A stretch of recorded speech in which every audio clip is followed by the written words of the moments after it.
All prophets sent by Allah came with a special message to humanity. Warn us of an approaching day of judgment. No one can know when the day of judgment will occur. However, God has taught His messengers some of the signs that alert one to the fact that the hour is approaching. These signs play a very important role. They reinforce one's belief in the Prophet and are a reminder of the day of judgment. There's no doubt we are living in some strange times. These times were long foretold by our Prophet. Believe it or not, we are now right in the middle of the end times, because our Prophet said in the end times, the barefooted Arab Bedouins will be competing in building tall buildings. 20 years ago, Dubai was only a dry desert in the Arab Peninsula. But it is now considered as one of the most advanced cities in the world. This was predicted by our Prophet 1400 years ago. The Burj Khalifa in Dubai is at the moment the tallest structure in the world, but it will soon have competition from neighboring Saudi Arabia. Saudi Arabia has signed a deal for 8.4 billion Saudi riyals for the building of the Jeddah Tower. The prophecy is being fulfilled right in front of our eyes. And they're both from Bedouins, and they were unclothed. And there were Bedouin Arabs, and now they're competing in tall buildings. Now this is very interesting, because if you were a rationalist at that time, you would think the one who's competing in tall buildings would be the superpowers of the time, which were the Romans and the Persians. The Arabs, in many cases, used to build buildings in the ground because it was so hot. Yeah. Some of the houses were in the ground, and they just had tents. The Prophet said that the hour will already have casted its shadow when we can see Mecca, with its mountains with holes.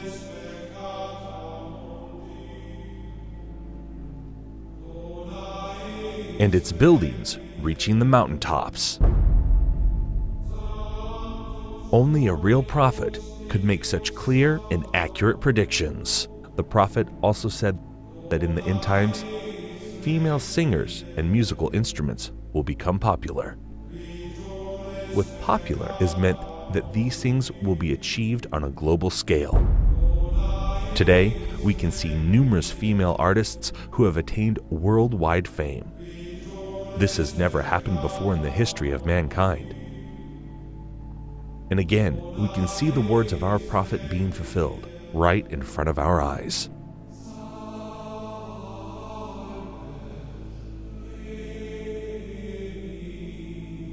In the end times, people will dance late into the night. Muslim men will resemble unbelieving men. Muslims will slowly but deeply appropriate the traditions and ways of the Christians. Believers turn into unbelievers and will sell their religion for non-essential things of this world.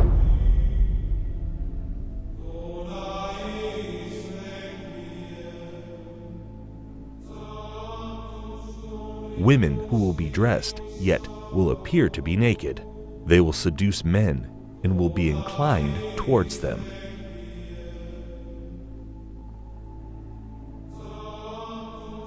With something on their heads that looks like the humps of camels, leaning to one side. Clothed but unclothed. You know, some of the swimwear, if you look at, or some of the gym wear, if you look at, they like who are you? It's not clothing. Kasiyatun ariyat, clothed but naked.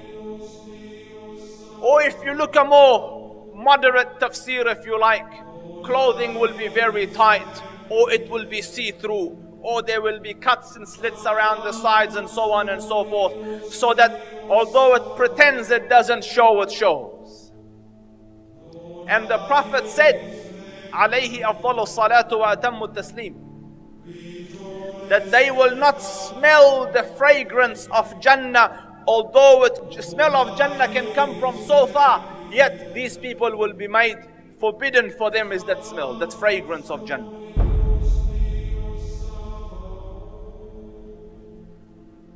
people will walk in the marketplace with their thighs exposed. This sign is very obvious, especially in Western countries. Keep in mind, these events are very recent. Just 100 years ago, even in these countries, the women wore modest clothes. The Prophet said, "Most certainly, people from my nation will consume liquor which they will describe with some other names." This is a prediction and a reference to the different brands of alcohol that are available today. Liquor stores are strewn throughout the city of Amman. By law, bars and liquor stores must be owned and run by Christians. No Muslims allowed. However, Muslims are perfectly free to patronize them, and they do. Our customers are both Christians and Muslims. We don't really have problems here. There will be many women of childbearing age that will no longer give birth. Women continue to delay having children, according to new data from the Centers for Disease Control and Prevention. The average age for first-time mothers increased from 24 in 2000 to 26 in 2014. The Prophet said these women will enter the workforce out of love for this world, and this is why they will delay having children. Researchers believe the trend of waiting to have children will continue as more women focus on career before starting a family and as they pursue fertility options like egg freezing. In the end times, there will be snubbing and standoffishness among people. There will be an abundance of food, much of which has no blessing in it. This is clearly a reference to fast food, which has absolutely no nutritional value. Wealth will increase so much so that if a man were given 10,000, he would not be content with it. But the wealth will be shared out only among the rich, with no benefit to the poor. The rich will get richer and richer. Today, the top 1% wealthy people have half of the wealth in the world. Western corporations are plundering developing countries. The decoration of mosques will be a matter of pride and competition. Abundance of police squads and oppressive officials who wield whips the size of the tails of cattle.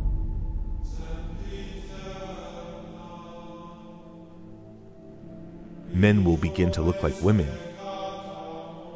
and women will begin to look like men. And there are many signs that should be troubling to people. The Prophet predicted same-sex marriage. I mean, that's a sound hadith. He said the end of time will not come until a man marries a man and a woman marries a woman. Sports Today, Ireland became the first country in the world to pass a constitutional referendum allowing same-sex marriage. This is the moment same-sex supporters... And we have no evidence in human history that that was ever, we have no evidence that any culture has ever sanctioned same-sex marriage.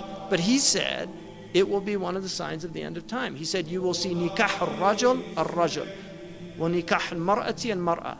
And nikah here means clearly marriage because homosexuality existed, so he wasn't talking about homosexuality or musahaqa. He was talking about marriage. You know, he predicted that the buildings of Mecca would surpass the mountains. And who could have thought of that in the 7th century of Arabia? Who could have thought of that? He predicted that people would go out of their houses with things on their thighs that would tell them what was happening back in their families. He said that people would talk to shiraku na'alihi, which in Arabic, shiraku na'al is this. That is what a shiraku na'ali, which is the universal sign today for telephone. And he said a man will talk to his shiraku na'al. You know, that's how people say it, right? The Arabs call that shiraku na'al. The Prophet ﷺ predicted many, many things that have come true. That in the 7th century in Arabia, it just would not have been possible to predict those things, or it wouldn't even occur to people.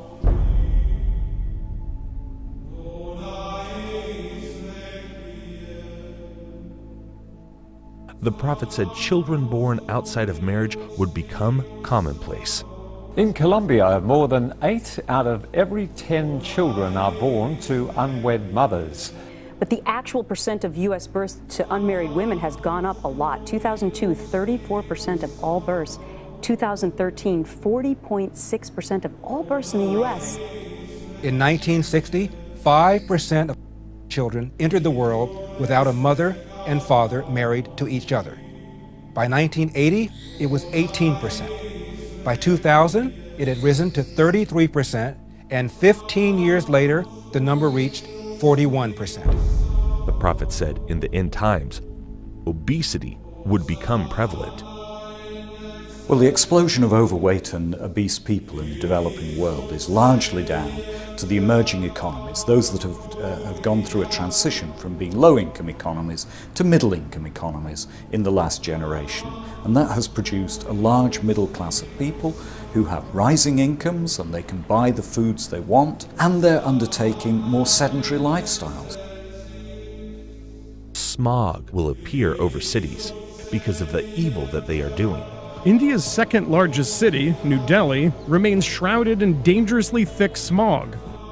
Problem affecting a huge swathe of northern China at the moment, with a pollution cloud hanging over this country from the Russian border in the far northeast all the way down to the central cities.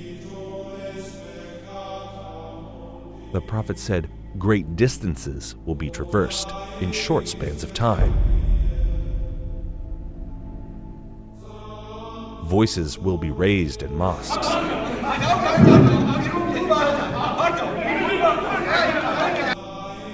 Rain will be acidic or burning. Acid rain is any form of precipitation with high levels of nitric and sulfuric acids.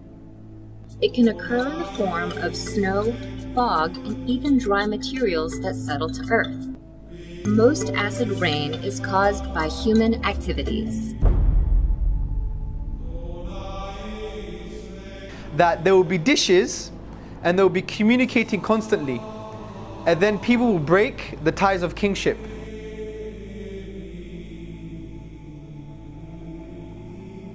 The word for dishes is literally a dish, and the word that's used now is the word for satellites, and they're dishes and they communicate. Academic journal that says there is a correlation between people sitting at home watching satellite TV and not having communal family ties anymore.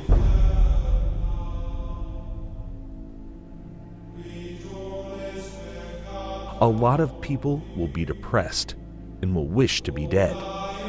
Depression is now a global epidemic. In fact, if we look in the US, we now find that nearly 1 in 4 Americans will experience the agonizing, debilitating pain of depressive illness by the time they reach age 75. Depression is the main driver behind suicide, which now claims over 1 million lives every year worldwide.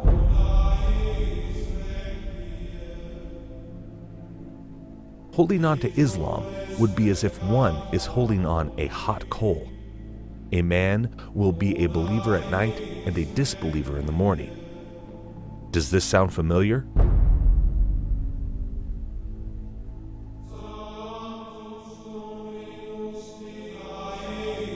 These signs leave absolutely no doubt about the prophethood of Muhammad. May the blessings of Allah be upon him. It's impossible somebody could predict all of these signs 1400 years ago, except a prophet of God. These hadith were recorded thousands of years ago in manuscripts that have been carbon dated back thousands of years by scientists. So nobody can even claim that these signs were made up to fit current events. What these signs also prove is that there is absolutely no doubt left that we are living in the end times. All the minor signs that have been prophesied have come to pass right in front of our eyes, as you saw in this video. This means we are on the brink of seeing the major signs of the end times. The question is not when is the last hour. The question is, what have you prepared for it? يسألك الناس عن الساعة قل إنما علمها عند الله وما يدريك لعل الساعة تكون قريبا.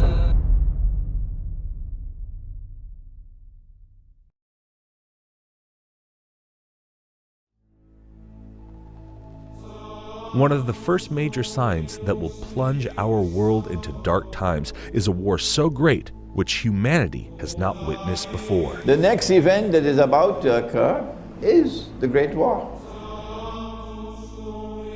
Nabi Muhammad alayhi salatu wasalam, and he said, when Jerusalem is center stage and flourishing, built up, which is where we are now, then look for the Malhama.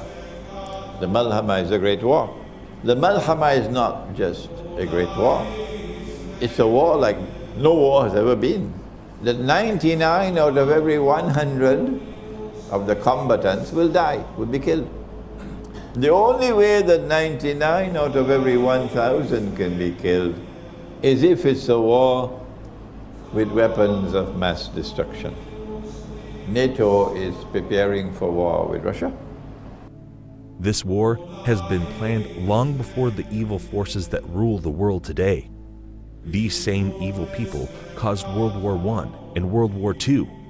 We can prove this claim by a letter that was written by an American general, Albert Pike. A 33-degree Mason and a top leader of the Ku Klux Klan, Pike was also believed to be a Luciferian. He claimed he was able to summon Lucifer at will as the Grand Master of the Order of the Palladium. In 1871, Pike allegedly sent a letter to an Italian political activist named Giuseppe Mazzini, in which he describes a curious dream about 3 world wars. In this letter, Pike apparently outlines specific events leading up to World Wars I and II. Additionally, Pike pushed for the organization of communism, Nazism, Zionism, and other international movements as tools to escalate these conflicts. According to this letter, the Illuminati will provoke a 3rd World War by creating religious conflicts in the Middle East. After this war is ended, the letter claims that nihilists and atheists will create bloody turmoil, leading the world's disillusioned masses to follow Lucifer. Today, we can see clear preparations being made for this war. The Georgia Guidestones is a granite monument erected in the United States. This monument has 10 commandments for the world, but to this day, nobody knows the author of these commandments. One of the commandments is to maintain humanity under 500 million people. This proves that satanic powers are behind this, and to achieve this, they will cause a world war, and they will surely succeed in achieving this. Because remember that our prophet said that 99% of the people fighting will die in this war. But why do they want this war? After this war, the world will see the advent of the false Messiah, the Antichrist, the Dajjal. In order for the Dajjal to arrive, they have to prepare Israel to make his arrival. That there is a fella, a mastermind at work, who wants to rule the whole world. He is the one who says a man could marry another man and get a marriage certificate. You know who the fella is. And eventually a man will stand up in Jerusalem and declare, I am Al-Masih, the Messiah. But he would not be Al-Masih, the Messiah.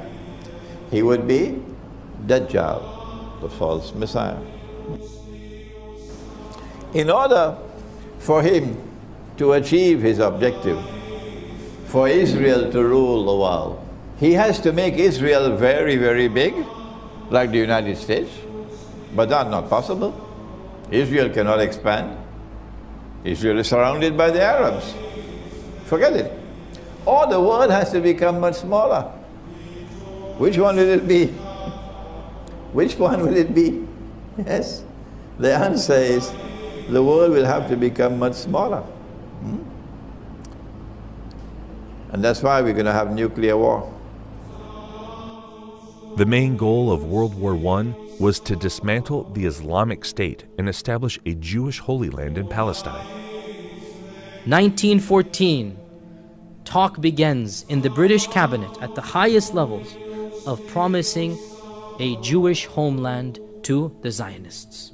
The Zionists were a movement, a group of influential, powerful Jews in Europe, and the goal of Zionism was the establishment of an independent Jewish homeland, preferably in Jerusalem. But after Israel was established, the majority of the Jews were against a Jewish Holy Land. American Jews, by and large, scoffed at the idea of an independent Jewish homeland. They thought this is ridiculous, we're happy where we are, we're acclimatized, we love America. There was no notion, and they did understand it would cause problems and whatnot. This is why they used Hitler to plunge the world in a second world war and commit a genocide on the Jews. Jews in America did not support Zionism until basically Hitler and World War II. That's when they felt the need to have an independent Jewish homeland, and this is well documented. This is not some type of theory. This is a known fact. World War III will be caused to reduce the world population. This will make it easier for them to rule the world. This is their new world order, with the Dajjal as their ruler. As they say to the world, we must come back to religious values. This is Pax Judaica. But their oppression will be greatest of all, because they want to rule over everybody.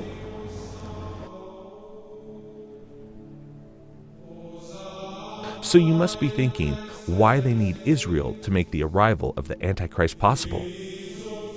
The Satanists want to build their third temple in Jerusalem. They need this temple for a global satanic ritual which will allow the Antichrist to emerge. The Antichrist is just a human like us. He is one of the descendants of Prophet David. This global satanic ritual will give him superhuman powers because he will have control over all the jinn, just like Prophet Solomon had authority over the jinn. Allah says we gave him control over all the jinn kind, those that could build so quickly magnificent buildings, and those that could dive into the oceans and extract from it anything he wanted and he asked for. Sulaiman alayhi salam. And he had also the authority to tie up these jinn in such a way that they would be slave for him, doing whatever he wants, all tied up in a line in a uniform fashion. So he had them in his army, and he had the wind in his army, and he was a king at the same time and a warrior. They came down with magic, two angels, Harut and Marut, where in a place called Babil or Babylon. And the reason they had to teach a few people what it was all about was so that they could distinguish between the miracle of a Nabi and the magic of magicians. When they were taught, they knew very well that this is magic, and what Sulaiman alayhi salam has come with is the miracle of a Nabi. They knew that what they are purchasing, the deal that they are making, will render them in such a condition in the Akhirah that they won't have any portion left for them in the Akhirah. If you take a look at Babylon, up to this day, it is the headquarters of magic. There are people, whether they belong to the Illuminati or whether they belong to the Freemasons, part of the same thing, who worship the devil completely, and the devil tells them, we will give you two things, power and kingdom together with everlasting life. The seat of magic is in one of two places. You find it in Egypt where the pyramids are, because there was a lot of magic at the time of Pharaoh. The temple of Solomon is spoken about. May Allah's peace be upon Sulaiman. His intention was brilliant. He in fact abandoned everything, but he had all the books under his throne. They were there. Sulaiman alayhi salam built a temple. It is reported that that tabut, the Ark of the Covenant, was also kept there to this day. And they are saying we were looking for the Ark of the Covenant, and in the process they are destroying the masjid. May Allah subhanahu wa ta'ala protect the haram. They will place this Ark of Covenant in the third temple, which will give the Dajjal his powers. When Musa alayhi salam was passing away, he gave a certain little box known as a tabut. It was a box, the Ark of the Covenant. In it were some of the fragments of the tablets upon which the 10 commandments were written, and a few items inside there. We don't know exactly what, there is dispute as to what it was, but for sure it was a reassurance and a comfort to the people who had it. And when they opened it, they felt very secure, they felt very calm. And every time they fought, they took that ark with them. And when they fought, they won the battle. Whenever the ark was with them, In it had the tablets that were given by Allah subhanahu wa ta'ala to Musa alayhi salam. They will use this divine knowledge for evil. Their third temple will be built at the same location as the Al-Aqsa Mosque. Preparations have already begun for the building of the temple. In Jerusalem, King David established our capital 3,000 years ago. In Jerusalem, King Solomon built our temple, which stood for many centuries. In Jerusalem, Jewish exiles from Babylon rebuilt the temple, which stood for many more centuries. We are in Jerusalem and we are here to stay. And today, the United States of America is opening its embassy right here in Jerusalem. Thank you, President Trump, for having the courage to keep your promises. President Trump, and thank you all for making the alliance between America and Israel stronger than ever to advance the truth. The truth and peace are interconnected. A peace that is built on lies will crash on the rocks of Middle Eastern realities. You can only build peace on truth. وإذا قيل لهم لا تفسدوا في الأرض قالوا إنما نحن مصلحون ألا إنهم هم المفسدون ولكن لا يشعرون. Those of you who are watching Bible prophecy and the plans to rebuild the temple, I have now in my hand a piece of modern prophetic history, if you will. It is one of 1,000 silver-plated temple half-shekel coins minted in Israel in recognition of Donald Trump's declaration of Jerusalem as Israel's capital. They are to be used in the third temple. On the front is Donald Trump with King Cyrus the Great, who 2,500 years ago saw to it that the Jews would rebuild their ancient temple. Friends, this is prophecy coming true in my hands. What incredible days we live in. America's ambassador to Israel has come in for criticism after he was seen posing with a rather controversial gift. David Friedman was presented with a photograph of one of the most sacred places in Jerusalem. But the image had been altered to show the Jewish third temple on the site where the Islamic Al-Aqsa Mosque and the Dome of the Rock are currently situated. The third temple is a biblical reference to a new place of worship, to replace an ancient one which was destroyed. It is the holiest place that we have right now. The third temple is going to come right here. Okay. So without a doubt, you believe there's no doubt. There's no doubt. Oh, it's going to be very, very interesting tomorrow. يا أيها الناس اتقوا ربكم إن زلزلة الساعة شيء عظيم يوم ترونها تذهل كل مرضعة عما أرضعت وتضع كل ذات حمل حملها وترى الناس سكارى وما هم بسكارى ولكن عذاب الله شديد ومن الناس من يجادل في الله بغير علم ويتبع كل شيطان مريد كتب عليه أنه من تولاه فأنه يضله ويهديه إلى عذاب السعير